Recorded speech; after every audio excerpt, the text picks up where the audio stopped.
I miss you. I said, I miss you too. I wish you were here. He said, I know, me too. Eric and I's relationship is perfect.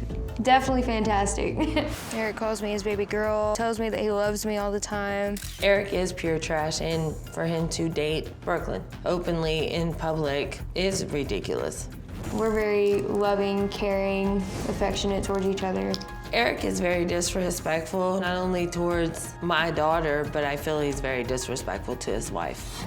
Eric buys me clothes, food, we go out and hang out together. Eric has gotten me my iPhone. He bought me my case. He has also gotten me this designer purse. He does a lot for me.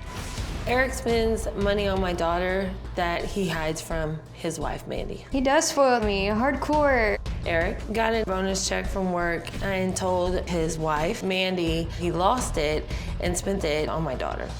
Eric has a secret room in his house behind a bookshelf that Brooklyn was staying in. Eric does call that his man cave. Eric was sneaking me in through his window every day because I didn't have anywhere else to go. Eric's kids do know about me, and they come up and they'll like hug me and give me kisses, and like it's really cute. They call me Star. It's kind of like a code name so Mandy won't know that they're talking about me.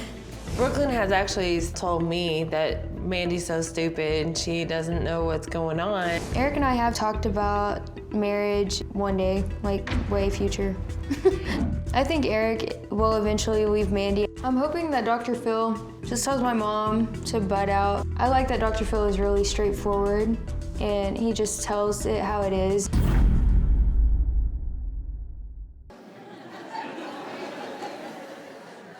I do. I've been watching your show for like ever, Dr. Phil.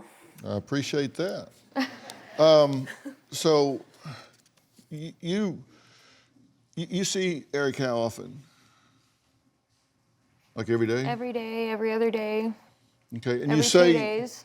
You say you're just floating around in town. You don't have anywhere to stay. No, I just started a job and I am trying to get a place of my own. Right. But it's really hard because I don't have credit and I can't sign for an apartment on my own. Mm-hmm. Well, let me ask you, I have a few questions for you here in a second, but let me ask you, and I'm just gathering information, okay? Okay. So I can maybe help bring some kind of order to this. You say Eric loves you, right? Yes, sir.